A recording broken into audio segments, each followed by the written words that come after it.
नमस्कार विद्यार्थियों। बीए प्रथम वर्ष राजनीति विज्ञान के द्वितीय प्रश्न पत्र के लिए ये सैंपल पेपर है। उत्तर सहित ये बनाया गया है। एग्ज़ाम के हिसाब से आपके लिए अति महत्वपूर्ण है। आपको पता भी चल जाएगा कि किस तरह के प्रश्न आएंगे और उनके उत्तर किस तरह से लिखने हैं। 50 शब्दों में कैसे लिखने हैं, 200 शब्दों में कैसे लिखने हैं, इसी के बारे में आज हम अध्ययन करेंगे। जो इकाई अ है उसके अंतर्गत 2 नंबर के प्रश्न आएंगे। 50 शब्दों में उत्तर लिखना है। जैसे 10 क्वेश्चन इसके अंतर्गत आते हैं, तो पहला क्वेश्चन है राज्य का सप्तांक सिद्धांत क्या है, उसके बारे में लिखना है। तो राज्य का सप्तांक सिद्धांत राज्य के 7 अंगों का वर्णन है। राजा 7 अंग कौन से हैं प्राचीन समय में, वो बताना है आपको। राजा, मंत्री, जनपद, दुर्ग, कोष, दंड या सेना, मित्र। आपको इतना लिखना है और आपको 2 में से 2 नंबर मिल सकते हैं। सेकंड क्वेश्चन, कौटिल्य के अनुसार न्यायालय के क्या प्रकार है। तो कौटिल्य ने न्यायालय के 2 प्रकार बताए हैं। 2 प्रकारों का जो उल्लेख करता है, धर्मस्थलीय न्यायालय, कंटक शोधन न्यायालय, जिन्हें वर्तमान समय में हम दीवानी या फौजदारी न्यायालयों के लगभग पर्यायवाची कह सकते हैं। धर्मस्थलीय न्यायालयों का अभिप्राय न्यायालयों नागरिकों के पारस्परिक व्यवहार से उत्पन्न होने वाले विवादों से था, और जो कंटक शोधन था वो समाज के कंटक जो थे, समाज में जो अव्यवस्था फैलाते थे, उनसे संबंधित विवाद होता था। तो ये 2 प्रकार के न्यायालय हैं। राजा राममोहन राय के समाज सुधार संबंधी जो विचार है, उन्होंने बाल विवाह, बहु विवाह, समुद्री यात्रा का निषेध का विद्रोह किया, विधवा विवाह, स्त्री शिक्षा का समर्थन किया। इसके साथ ही राजा राममोहन राय एक प्रभावशाली समाज सुधारक थे। सती प्रथा का अपराध घोषित करने में उन्होंने अपनी अहम भूमिका निभाई थी। इन्हीं सब का उल्लेख आपको 50 शब्दों में करना है। प्रश्न 4, आर्य समाज पर टिप्पणी। तो आर्य समाज एक हिंदू सुधार आंदोलन था, जिसकी स्थापना स्वामी दयानंद सरस्वती ने 1875 में 1875 में बम्बई में मथुरा के स्वामी विरजानंद, जो कि उनके गुरु थे, उनकी प्रेरणा से की थी। यह आंदोलन पाश्चात्य प्रभाव की प्रतिक्रिया स्वरूप हिंदू धर्म में जो सुधार के लिए ये प्रारंभ हुआ था, शुद्धि आंदोलन। ये इसके लिए भी था कि जिन्होंने धर्म परिवर्तन कर लिया है वो वापस अपना धर्म में प्रवेश कर सकते हैं। तो ये शुद्धि आंदोलन था। भारत सेवक समाज क्या था। भारत सेवक समाज की स्थापना गोपाल कृष्ण गोखले ने, बहुत इंपॉर्टेंट क्वेश्चन है ये, गोपाल कृष्ण गोखले ने 1905 में की थी, ताकि जो देश के नौजवान हैं वो सार्वजनिक जीवन में उनको प्रशिक्षित किया जा सके, और साथ ही वैज्ञानिक और तकनीक की शिक्षा की महत्वपूर्ण आवश्यकता भी उन्होंने बताई थी। प्रश्न 6, दादा भाई नौरोजी का निर्गम सिद्धांत क्या है। तो सबसे पहले दादा भाई नौरोजी ने ही धन के निष्कासन, ड्रेन ऑफ वेल्थ, यानी कि निर्गम सिद्धांत से संबंधित अपनी पुस्तक थी उनकी, poverty and un British rule in India, में अपने विचारों को रखा। उन्होंने बताया कि भारत का अथाह धन भारत से इंग्लैंड जा रहा है। धन का ये अपार निष्कासन, ड्रेन ऑफ वेल्थ, भारत को अंदर ही अंदर कमजोर बनाता जा रहा है। यही निर्गम सिद्धांत था। गांधी जी के अनुसार ट्रस्टीशिप का सिद्धांत क्या है। ट्रस्टीशिप अर्थात न्यायशीलता के सिद्धांत के मूल में यह है कि पूंजी का जो असली मालिक है वो पूंजीपति नहीं बल्कि पूरा समाज है। पूंजीपति तो केवल उस संपत्ति का रखवाला है, ट्रस्टी है। गांधी जी का ये मानना था कि जो संपत्ति पूंजीपतियों के पास है वह उसके पास धरोहर के रूप में है। यही ट्रस्टीशिप का सिद्धांत कहलाता है। एम.एन. रॉय ने बहुत सारी पुस्तकें लिखी, करीब 110 के करीब। 4 पुस्तकों के नाम लिखने हैं। ये 5 पुस्तकें हैं, इनमें से आप 4 किसी भी पुस्तक के नाम लिख सकते हैं। India and transition, India's problem and their solution, 1 year of non cooperation, the future of Indian politics. ये सब पुस्तकें आप अगर पूछा जाए प्रश्न तो लिख सकते हैं। अंबेडकर का दलितोद्धार। अंबेडकर ने दलित उद्धार के लिए अपना पूरा जीवन लगा दिया था। सामाजिक, आर्थिक, राजनीतिक, कानूनी दृष्टियों से, सभी दृष्टियों से अंबेडकर उनके जीवन में जागृति लाना चाहते थे, सुधार करना चाहते थे। आरक्षण के द्वारा भी वो सुधार करना चाहते थे। भारतीय संविधान में आरक्षण की जो व्यवस्था है वो उन्हीं के प्रयासों के फलस्वरूप है। उन्होंने नारा दिया था, शिक्षित बनो, संघर्ष करो और संगठित रहो। दीनदयाल उपाध्याय के अनुसार एकात्म मानववाद क्या है? उसका उत्तर है, एकात्म मानववाद मुख्यतः इस बात को रेखांकित करता है कि व्यक्ति के जीवन के विभिन्न पक्षों को खंडित दृष्टि से नहीं देखा जा सकता। पूर्णतः अर्जित करने के लिए व्यक्ति को भौतिक व आध्यात्मिक सभी प्रकार की उपलब्धियों की आवश्यकता होती है। एकात्म मानववाद व्यक्ति के जीवन के विभिन्न पक्ष परस्पर विरोधी नहीं अपितु पूरक है। तो इन सभी के अनुसार एकत्व रूप में मानव का अध्ययन करना और उसका विकास करना, यही एकात्म मानववाद है। इकाई ब के अंतर्गत 7 नंबर के प्रश्न हैं, वो आपको 200 शब्दों में लिखने हैं। इसमें प्रत्येक में आपको विकल्प का चयन करना है। शुक्र के जो प्रशासनिक विचार है ये लिखने हैं आपको 200 शब्दों में। इससे संबंधित आपको वीडियो मिल जाएगी।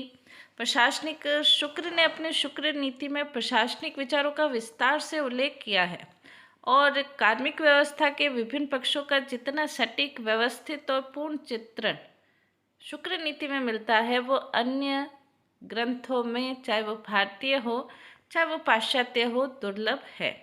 शुक्र ने राज्य कर्मचारियों के आचार संहिता का वर्णन किया है, उनके वेतन, वेतनमान, वेतन वृद्धि, इन सभी के बारे में उल्लेख किया है और साथ ही उन्होंने कार्मिकों के वेतन के अंतर्गत श्रेष्ठ, मध्य, सम, हीन ऐसे वेतनमान निर्धारित किए हैं। पदोन्नति की व्यवस्था की है। अधिलाभ, अनुतोष यानी कि बोनस और ग्रेजुएटी क्या थी, इन सब के बारे में उस समय आज से हजारों साल पहले शुक्र ने अपने शुक्र नीति में इनका वर्णन किया है। भविष्य निधि, पेंशन, पारिवारिक पेंशन, अवकाश इत्यादि का विस्तृत वर्णन हमें शुक्र नीति में देखने को मिलता है। तो इन्हीं सभी विचारों का विस्तार से यदि आप उल्लेख करते हैं, इसका अध्ययन करते हैं, तो वो आपको YouTube पर जो वीडियो है आप सर्च करेंगे तो आपको मिल जाएगी और उसके अंतर्गत आप नोट्स बनाते हुए उसका अध्ययन कर सकते हैं। या तो ये प्रश्न लिखना है या ये अथवा है, कौटिल्य के राज्य एवं राजपद संबंधी विचार लिखिए। राज्य की उत्पत्ति किस प्रकार से हुई, राज्य क्या है? तो सबसे पहले आपको राज्य की उत्पत्ति के बारे में लिखना है। राज्य की उत्पत्ति कौटिल्य ने संविदा सिद्धांत यानी कि समझौते के आधार पर राज्य की उत्पत्ति का वर्णन किया है। वो ये बताता है कि प्राचीन समय में जब चारों ओर मत्स्य न्याय की स्थिति थी, अत्याचार था, तो विवस्वान के पुत्र मनु को राजा बनाया गया और उन्हें अपने अन्न का कुछ अन्न दिया गया और उनसे प्रतिज्ञा की गई कि वो जन धन की रक्षा करेंगे। तो ये राज्य की उत्पत्ति, इसमें आप सप्तांग सिद्धांत भी लिख सकते हैं और साथ ही राजा के आवश्यक गुण जो हैं, कौटिल्य ने हर एक व्यक्ति को राजा नहीं बल्कि राज्य में कुछ निश्चित गुण होने चाहिए, जैसे वह उच्च कुल का हो, दैवी बुद्धि का हो, वृद्धजनों की बात सुनने वाला हो, धार्मिक हो, सत्य भाषण करने वाला हो, कृतज्ञ हो, लक्ष्य ऊंचा हो, उत्साह हो, सामंतों को वश में रखने वाला हो, इन सभी गुणों का उल्लेख किया है। तो यही सभी बातें लिखते हुए आप अपना उत्तर लिखेंगे। नेक्स्ट इसके अंतर्गत हम कह सकते हैं प्रेस की स्वतंत्रता के ऊपर राजा राम मोहन राय के क्या विचार हैं। राजा राम मोहन राय के प्रेस की स्वतंत्रता के ऊपर बहुत इंपॉर्टेंट प्रश्न है और इससे संबंधित प्रश्न आपके आता ही है। प्रेस की स्वतंत्रता के प्रारंभिक समर्थकों में से थे राजा राम मोहन राय। 1823 में 1823 में ब्रिटिश सरकार ने समाचार पत्र निकालने पर प्रतिबंध लगा दिया था। तब राजा राम मोहन राय ने द्वारका नाथ ठाकुर, हरचंद घोष, गौरी शंकर बैनर्जी, प्रश्न कुमार टैगोर, चंद्र कुमार टैगोर के साथ मिलकर प्रेस की स्वतंत्रता के संबंध में सर्वोच्च न्यायालय में एक याचिका भेजी और इस याचिका हालांकि अस्वीकृत हो गई थी। उसके बाद उन्होंने सम्राट के समक्ष अपील भी की और इस बात पर बल दिया राजा राम मोहन राय ने कि स्वतंत्र प्रेस ने संसार के किसी भी भाग में क्रांति को जन्म नहीं दिया, बल्कि प्रेस की स्वतंत्रता पर जब प्रतिबंध लगे तो जनता का असंतोष चरम अवस्था तक पहुंचकर क्रांति को जन्म देता है। उन्होंने ये भी कहा कि विचार अभिव्यक्ति की स्वतंत्रता जिस समाज को प्राप्त नहीं होती, वह समाज किसी भी प्रकार उन्नति के पथ पर अग्रसर नहीं हो सकता था। राजा राम मोहन राय स्वयं भी 2 प्रकार के समाचार पत्र जैसे समाद कौमुदी नामक बंगला पत्रिका, मिरातुल अखबार नामक फारसी पत्रिका उन्होंने प्रारंभ की थी। ब्राह्मणिकल मैगजीन नामक पत्रिका भी उन्होंने प्रारंभ की थी। तो उनके संबंध में दामोदर ये कहते हैं कि वो भारतीय राष्ट्र पत्रकारिता के जन्मदाता थे। इन्हीं सब विचारों का उल्लेख करते हुए आप अपना उत्तर लिखेंगे। अथवा है इसमें, इसके अंतर्गत नेक्स्ट जो क्वेश्चन है वो विवेकानंद से संबंधित है और विवेकानंद का आप उत्तर लिख सकते हैं। जैसे क्वेश्चन है कि विवेकानंद के राजनीतिक विचारों को लिखिए। तो विवेकानंद के जो राजनीतिक विचार थे वो राजनीतिक विचार उनके थे, वो राज्य से संबंधित धारणाओं का हालांकि व्यवस्थित विवेचन उन्होंने नहीं किया है, लेकिन उनका जो मूल उद्देश्य था वो आध्यात्मिक साधना का मार्ग अपनाकर कल्याण करना था। और लेकिन उनके चिंतन में कहीं कहीं राज्य का स्वरूप क्या है, स्वतंत्रता क्या है, समानता क्या है, इनका कहीं कहीं उल्लेख हमें देखने को मिलता है। तो विवेकानंद ने जो राज्य का प्रयोजन बताया था वो प्रयोजन उदारवादी और समाजवादी वर्गीकरण के अंतर्गत तो हम नहीं कह सकते। वो ये मानते हैं कि राज्य मनुष्य के नैतिक व्यक्तित्व का दमन किए बिना उसके लौकिक जीवन की असुविधाओं को समाप्त करे, साथ ही उनकी आध्यात्मिक उन्नति के मार्ग की बाधाओं को दूर करे। ये विवेकानंद ने राज्य का प्रयोजन बताया। विवेकानंद व्यक्ति की स्वतंत्रता को भी महत्वपूर्ण मानते थे, और लेकिन उनकी जो स्वतंत्रता थी वो पाश्चात्य नकारात्मक स्वतंत्रता के समरूप नहीं थी। उन्होंने बताया था कि स्वतंत्रता ऐसी परिस्थितियों की उपलब्धता के रूप में स्वीकार करते हैं जिसमें व्यक्ति स्वयं को तथा स्वयं के लक्ष्य को पहचान सके, यह स्वतंत्रता है। वो अधिकारों के साथ कर्तव्यों पर भी बल देते थे, मानव की गरिमा और मानवतावाद पर भी वो जोर देते थे। निर्भयता का संदेश उन्होंने दिया था। ये उनके राजनीतिक चिंतन का महत्वपूर्ण पक्ष है। भारतीय जनता को निर्भयता और आत्मविश्वास का संदेश देते हुए उन्होंने ये कहा था, विवेकानंद ने पाश्चात्य लोकतंत्र की भी आलोचना की और साथ ही साथ उन्होंने आदर्श राज्य कैसा हो सकता है इसके बारे में भी बताया। उन्होंने कहा कि आदर्श राज्य वह है जिसमें ब्राह्मण काल का ज्ञान, क्षत्रिय काल की सभ्यता, वैश्य काल का प्रचार भाव और शूद्र काल की समानता हो और उनके दोषों को त्याग के वो आदर्श राज्य होगा। इस प्रकार आपको विवेकानंद के राजनीतिक विचारों का उल्लेख करना है। नेक्स्ट जो क्वेश्चन है कि गोखले का राजनीतिक वसीयतनामा क्या है, या राजनीतिक वसीयतनामे के बारे में आपको लिखना है।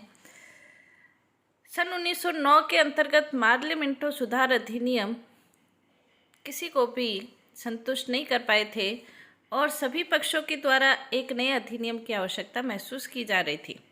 ऐसी स्थिति में बम्बई के जो गवर्नर थे लॉर्ड विलिंगटन, उनके आग्रह पर गोखले ने वैधानिक सुधारों की एक योजना प्रस्तुत की जिसे कि युद्ध के बाद क्रियान्वित करना था।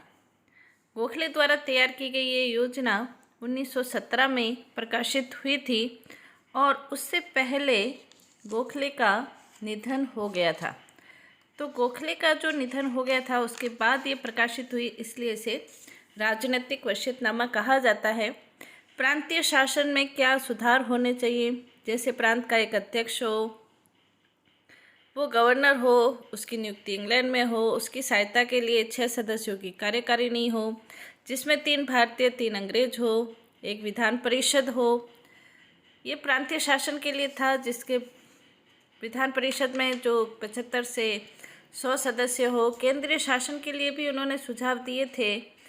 केंद्रीय शासन के अंतर्गत उन्होंने कहा था कि 6 ही विभाग होने चाहिए केंद्रीय शासन की कार्यकारिणी में, आंतरिक मामले, वित्त, विधि, प्रतिरक्षा, संचार और विदेश, और इसमें कम से कम 2 सदस्य भारतीय होने चाहिए।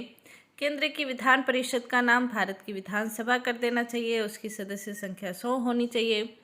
साथ ही जो सेना में कमीशन पद है वो भारतीयों को दिए जाने चाहिए। अल्पसंख्यकों को, मुसलमानों को जो पृथक प्रतिनिधित्व की आवश्यकताओं को इसमें स्वीकार किया गया था। इस तरह के कुछ सुधार प्रांतीय शासन, केंद्रीय शासन, स्थानीय शासन के संबंध में हैं। ये आपके वीडियो बनाया गया है, उसमें आप अध्ययन कर सकते हैं। इस तरह के विचार आपको लिखने हैं। दादा भाई नौरोजी के जो आर्थिक विचार हैं उनसे संबंधित भी वीडियो है। आर्थिक विचार आप सर्च करेंगे तो वीडियो मिल जाएगी।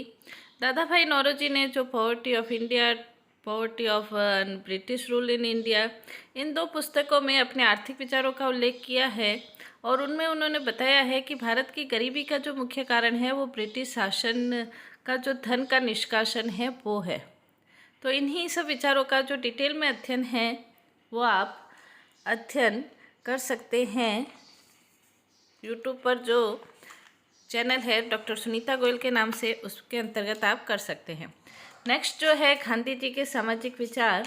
सामाजिक विचारों के अंतर्गत गांधी जी का विचार था कि जीवन एक संपूर्ण इकाई है, हम उसे सामाजिक, आर्थिक, राजनीतिक भागों में नहीं बांट सकते हैं। फिर भी गांधी जी सामाजिक कुरीतियों को दूर करना चाहते थे। उनके जो सामाजिक विचार है उसके अंतर्गत वर्ण व्यवस्था को वो बनाए रखना चाहते थे, लेकिन वो वर्ण व्यवस्था के आधार पर ऊंच नीच के भेद को वो ख़त्म करना चाहते थे। अस्पृश्यता को वो बिल्कुल पसंद नहीं करते थे। अस्पृश्यता के अंत का बीड़ा उठाया और अछूतों को जो हरिजन का सम्मानप्रद शब्द है वो गांधी जी ने प्रदान किया था। सांप्रदायिक एकता के वो समर्थक थे, स्त्री सुधार के वो समर्थक थे। उनका कथन था कि सत्य, अहिंसा, सहिष्णुता, नैतिकता आदि जीवन के जो सर्वोच्च गुणों की दृष्टि है, जो विचार है, उनमें स्त्रियां पुरुषों से कहीं अधिक श्रेष्ठ है।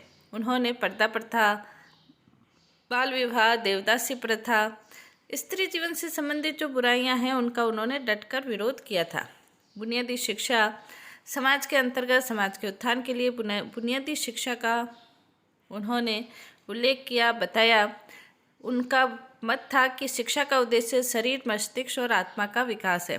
उन्होंने कहा शिक्षा के अंतर्गत सह संबंध का शिक्षा दी जानी चाहिए, यानी कि शिक्षा के साथ कोई न कोई दस्तकारी सिखाई जानी चाहिए ताकि विद्यार्थी बेरोजगार न हो। इन्हीं सब सामाजिक विचारों का हम उल्लेख करेंगे, अपने उत्तर में लिखेंगे। इसके बाद जो नेहरू जी के राष्ट्रवाद संबंधी विचार हैं, राष्ट्रवाद और अंतर्राष्ट्रीय संबंधी विचार हैं नेहरू जी के, उनके बारे में भी आपको उत्तर लिखना है। राष्ट्रवाद, नेहरू जी के बारे में ये कहते हैं कि नेहरू जी में अंतर्राष्ट्रीयवाद की भावना ज़्यादा प्रबल थी, राष्ट्रवाद कमज़ोर था। लेकिन वास्तव में नेहरू जी राष्ट्रवादी भी थे और उन्होंने कहा भी था कि मैं राष्ट्रवादी हूँ और मुझे राष्ट्रवादी होने पर अभिमान है। राष्ट्रवाद, उन्होंने कहा था कि स्वतंत्रता का मूल प्रेरणा स्रोत है, विविधता में एकता नेहरू जी के राष्ट्रवाद संबंधी विचारों में मूलभूत है। वो उदार राष्ट्रवाद के समर्थक थे। उदार राष्ट्रवाद का मतलब ये है कि मैं अपने राष्ट्र के प्रति भावुक होते हुए भी दूसरे राष्ट्रों को घृणा की दृष्टि से नहीं देखता या उनके ऊपर आधिपत्य स्थापित करने की कोशिश नहीं करता। वो धर्मनिरपेक्ष राष्ट्रवाद के समर्थक थे। नेहरू जी का अंतर्राष्ट्रवाद के क्षेत्र में भी अपना महत्वपूर्ण योगदान है। गुटनिरपेक्षता की जो नीति है वो नेहरू जी का महत्वपूर्ण योगदान है। भारत की स्वतंत्रता से पूर्व विश्व पूंजीवादी साम्यवादी 2 गुटों में विभाजित हो गया था। इन दोनों गुटों से अलग रहते हुए नेहरू जी ने गुटनिरपेक्षता की नीति का प्रतिपादन किया था और उसे स्वीकार किया था। गुटनिरपेक्षता की नीति ने अंतर्राष्ट्रीयवाद को बढ़ावा दिया था। गुटनिरपेक्षता की नीति को प्रारंभ में गलत समझा गया, लेकिन बाद में उसको स्वीकार किया गया था। पंचशील का सिद्धांत नेहरू जी ने 1954 के अंतर्गत चीन के प्रधानमंत्री के साथ मिलकर पंचशील के 5 सिद्धांतों का प्रतिपादन किया। जैसे व्यक्ति के आचरण के 5 नियम हैं, वैसे राष्ट्रों के आचरण के भी 5 नियम हैं। प्रादेशिक अखंडता, पारस्परिक अनाक्रमण, एक दूसरे के आंतरिक मामलों में हस्तक्षेप न करना, समानता के आधार पर पारस्परिक लाभ, शांतिपूर्ण सह अस्तित्व, ये पंचशील के सिद्धांत है। इसके अलावा विश्व शांति, यूएनओ के समर्थक, ये अंतर्राष्ट्रीयवाद संबंधी इनके विचार हैं। दीनदयाल उपाध्याय के जो राजनीतिक विचार हैं, इसके बारे में भी हमें अपने उत्तर में लिखना है कि दीनदयाल जो उपाध्याय थे, उन्होंने मेन उनकी जो धारणा थी वो आध्यात्मिक धारणा थी और वो व्यक्ति, प्रकृति, समुदाय में एक रसता का भाव रखते थे। दीनदयाल उपाध्याय की एकात्मकता की प्रवृत्ति में ही परिवार, समुदाय, राष्ट्र, विश्व की एकात्मकता स्थापित करता है। ये प्रकृति से तादात्म्य स्थापित करता है, अनुभव करता है। साथ ही वो राष्ट्र की परिभाषा सरल शब्दों में ये देते हैं कि वह समुदाय जो किसी भूमि विशेष से मात्र भाव रखता है वो वास्तव में राष्ट्र कहलाता है। राष्ट्र की आत्मा के संबंध में उनका विचार था कि राष्ट्र का निर्माण कुछ शाश्वत मूल्यों, आदर्शों के आधारशिला पर होता है, जिन्हें हम राष्ट्र की आत्मा कहते हैं। यानी कि राष्ट्र की आत्मा शाश्वत मूल्य और आदर्शों की आधारशिला है। राष्ट्रवाद की उनकी उदार व्याख्या थी, मानव की चेतना की चरम अभिव्यक्ति विश्व के हितों के साथ एकाकार हो जाने में है। व्यक्ति और समुदाय के हितों में वो तादात्म्य रखते थे। उनकी धर्म राज्य के संबंध में संविधानवाद की मौलिक अवधारणा थी। धर्म राज्य का प्रतिपादन कर भारत में धर्म को राजनीतिक संस्थाओं की सार्थकता का मापदंड बताया। उन्होंने प्राचीन भारतीय परंपरा का उदाहरण देते हुए कहा था कि भारत में राज्य का आधार धर्म को ही माना गया था। राज्य का अस्तित्व धर्म के रूप में परिभाषित मूल्यों और सिद्धांतों को लागू करने में स्वीकार किया गया। धर्म राज्य की संकल्पना में कोई सांप्रदायिक राज्य नहीं है, लेकिन नैतिक नियमों, मूल्यों पर आधारित उनका राज्य है, धर्म राज्य है। स्वराज्य की धारणा के बारे में भी बताया। उनकी जो धारणा थी वो धर्म और पंथ निरपेक्ष थी और इसके अंतर्गत वो व्यक्ति की अंतःकरण की स्वतंत्रता में विश्वास करते थे। प्रजातंत्र का समर्थन किया, लेकिन प्रजातंत्र पद्धति में जो दोष थे उनका उन्होंने निराकरण की मांग की थी। तो यही सब उनके राजनीतिक विचार थे और इनके बारे में विस्तृत अध्ययन आपको YouTube चैनल पर मिल जाएगा, वहाँ आप ज़रूर देखें। इकाई स में 500 शब्दों के उत्तर लिखने हैं, 15 नंबर के हैं और इसके अंतर्गत जैसे महत्वपूर्ण प्रश्न, मनु की परराष्ट्र नीति, तो अंतर्राष्ट्रीय जो नीति है परराष्ट्र नीति, जिसमें मंडल सिद्धांत, छाड़गुणीय नीति, उपाय, इन सभी के बारे में आपको वर्णन करना है। दयानंद के जो राष्ट्रवाद संबंधी विचार है, राष्ट्रवाद जो वैदिक राष्ट्रवाद है और जिन्होंने भारत की प्राचीन परंपराओं को पुनर्स्थापित करने की कोशिश की है, ऐसे विचारों का उल्लेख करना है। तिलक के स्वदेशी बहिष्कार, राष्ट्रीय शिक्षा संबंधी विचार बड़ा महत्वपूर्ण प्रश्न है, YouTube पर आप देख सकते हैं। गांधी जी के सत्य क्या है, अहिंसा क्या है, सत्याग्रह क्या है। इन 5 क्वेश्चन में से आपको एक क्वेश्चन का आंसर देना है। तो इससे संबंधित वीडियो आपको मिल जाएगी, उनका अध्ययन करें।